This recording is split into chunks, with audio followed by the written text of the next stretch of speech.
Ano, mapanakit na reporter po kayo.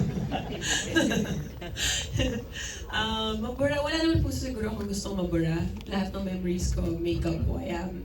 May napanood akong movie the other day, yung Eternity. Sabi niya, what is a person if not a collection of memories? So, I feel like if I delete even just one memory, it's a disservice to who I am, and I like who I am. So, I don't want to delete anything. If there's something I would like to keep, I think, ano po, actually, I don't need to keep it. Kasi I always say this naman pag may mga interview, diba? Alam niyo naman, wala naman akong family, wala naman akong mga anak. So, I don't really, I feel like I have nothing to, I have no one to continue what I'm doing. But my movies will be my legacy. So if there's something I want to stay, or if there's something I want to leave on, it will be my movies. So siguro, the first time I ever watched a movie, that will be the memory I want to keep. My first time in a cinema. Yan po. Kasi di ba may mga instances tayo na meron din selective amnesia. Ibig Apo. sabihin, may nare-retain tayo. Meron din namang hindi na natin maalala. So, ano yung mga bagay ngayon? Halimbawa, kung may selective amnesia tayo, na gusto nating maging part ng core memory natin, at yung mga bagay na gusto nating iwaksa sa ating kaisipan. Siyempre, gusto ko yung masasayang moments. Siguro yung mga kasama ko, yung kaibigan ko, yung pamilya ko. Yun. One of my favorite memories, actually, nanood ako ng MMFF with my lolo sa SM Fairview nung bata pa ako. Tapos paulit-ulit tayo pinanood yung movie yun. So, it was just Enteng Cabezote. It wasn't, like a deep movie. It was a funny film. But that memory, up to now, it's one of my favorite memories with him, even if he passed away already. So, I think movies are really a big part of my life. So, going to movies po. Arlo? Yung memory na gusto kong makip, siguro yung memory ko with my family, yung first out of the country namin, na Hong Kong, yan. Lahat ng memories ko actually with my family. Tapos nung naipanganak yung daughter ko, si Mithi, and then yung wedding namin ni Charlie. Yun. Mabura? Mabura? Parang nabura na, hindi wala na akong maalala. So parang okay na ako. Okay. Thank you. May impulse dito si Sir Gilly at saka si Direct. Wala po sige. Memory na gusto kong makip, yung memory, pasensya na kayo maano talaga. Ako nung buhay pa yung parents ko. Memory gusto kong mabura nung namatay sila. Ako, dalawa.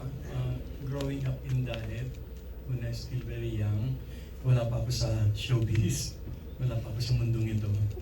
And then, lahat ng mga karanasan ko na after pinalabas yung pelikula ko, nagpapalakpakan na. At yung iba sumasaludo pa sa akin. Pag pumapasok ako dun sa reception, nagpapalakpakan sila. That happened nung unang panahon sa Himalago and so on. I want to keep that kasi yun ang nag-validate sa akin bilang isang tao, yung mga nasulat ko noon na pelikula. Thank you po and congratulations. Thank you. That was Archie Liao of Abandoned Tonight. Up next, we have Miss Kate Adahar of Random Republica. Hi, good afternoon. My first question for Carlo and Bella. Since heavy yung movie, maraming iyakan, any related or real-life experience na pinaghuhutan niyo? Sa akin wala eh. Parang ang hirap eh. Dahil iba yung role eh. May kinukuhanan ako kasi yung auntie ko nagkaroon ng Alzheimer's. Pero ayoko kasing dalhin yun sa trabaho dahil masyadong mabigat para sa akin. So, pagka nasa trabaho, ako si Dindo, si Bella, si Sandra. So, doon na ako umiikot palagi. Same din naman, I didn't use actual situations. Nag-focus na lang kami sa script and Direk Jerry guided us so well. We didn't need to use parang old experiences naman. Yeah. Thank you. And for Direk Jerry, na-mention nyo kanina half the work is done when you're working with good actor. So, pakwento po kung kumusta yung naging experience with Direk nito and nakakailang take po sa mga heavy scenes. Ayan, buti tinanong mo yan. Hello. Ayan. Actually, may point na shoot kami. Sabi nung acting coach, believe it or not, may acting coach pa kami sa galing nitong dalawang to. Hindi, not to teach them how to act, but ano lang, sport guide, gano'n. Sabi nung acting coach, direct tinatanong ni Bella at ni Carlo, okay na raw po ba kayo? Kasi lagi kayong take one. kadalasan take 1. Sabi ko kay Carla, balikan mo sila. Sabi mo, sa galing nilang yun, ay, hihingi pa ba ako take 2? Ano ako, tanga? Yun, that says it all. Na, take 1 actors po yung dalawang to. Tsaka hindi lang sila, hindi pumunta ng set, gagawin lang yun nasa script, collaborative. At kasama ko silang mag-isip, kasama ko silang bumuo ng eksena. Ang dami nilang beautiful suggestions. Si Bea, may ang dami magandang suggestions. Si Carlo. Ang sarap lang po ng working relationship namin. Walang, number one, walang ere, walang diva, walang ang gaan-gaan ng set. Kahit ang bigat-bigat ng storya. So, para lang kaming, I'm so excited to go to the shoot every day. Tapos, na-excite ako talaga, ano kaya sasabihin, sasuggest ni Bella at ni Carlo. Ganun kami. Alam ni Bella to. Alam ni Carlo to. Ang sarap. Tsaka sobrang galing. So, yun na nga, kalahati ng work ko dahil aanggulo na lang ako eh. Yun. Thank you, Direk.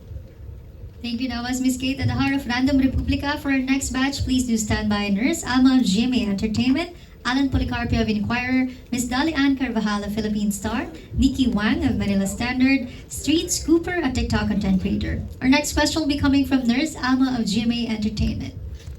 Hello, good afternoon. To Bella, tama ba na you hate rains? Yes, how do you know? Nabanggit ko ba ito? Parang, for someone na, may nakapagbanggit lang, na for someone na ayaw ng ulan, tas puro yung movies mo, Oo may nga mga rain scenes ka, paano yun? Maganda. Sa totoong buhay ako ng ulan. Nalulungkot ako. Hindi, nalulungkot ako sa ulan. Oo, ganun. Oo, nalulungkot ako pag umuulan. Siguro dahil lumaki ako sa Pilipinas, gusto ko maaraw palagi. Nakatulong siya sa akin dito sa movie ng grabe because the movie is very heavy and melancholic. It helped me a lot. Minsan, sinisindihan pa lang nila yung rain effect na tutulungan ako emotionally. Which was such a big help, honestly. But, we keep saying ang bigat ng movie, ang sakit ng movie, but there are also so many beautiful light moments in the film. I just wanna add kasi baka i-expect nyo, umpisa pa lang umiiyak na kayo, although it could be that way. There are so many light moments also that bring life to the film. Masingit lang, but yeah. My second question is for Carlo. Ay, siguro pati na rin kay Bella, no? Since St. Gallen, ano yung mga na sa tingin nyo yung parang nag-improve or ano yung sa acting, may mga ayaw ko gabi. Ano yung mga nag-improve sa inyo or na-discover ninyo na kakaiba this time since mapanakit na movie din ito?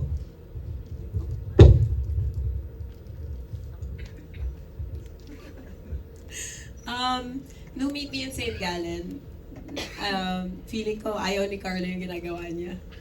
Kasi he kept asking why he's there or does he deserve to be there or he kept questioning bakit siya napilit to play Jesse.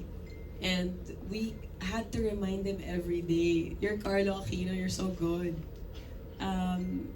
Ako nga, nagre-react lang naman ako sa kanya sa mga eksena, wala naman akong ginagawa eh. So, kung hindi siya si Carlo Aquino, hindi naman ganun din yung magiging ginagawa ko sa Meet Me in St. Gallen. So, now, in 2025 and 2026, I think Carlo's more sure of himself.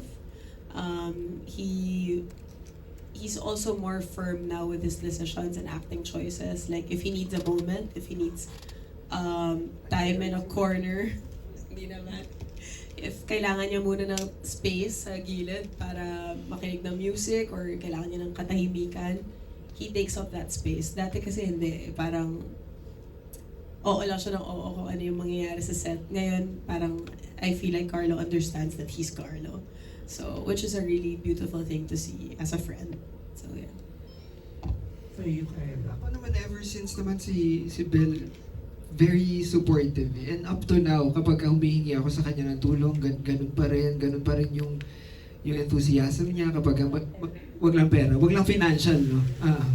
Pero sa acting talagang pagka hinawakan ko siya, magbibigay siya, kapag niyakap ko, nandiyan siya palagi. So ever since St. Gallen, ganun na siya. Siguro dahil yun sa love niya for the craft.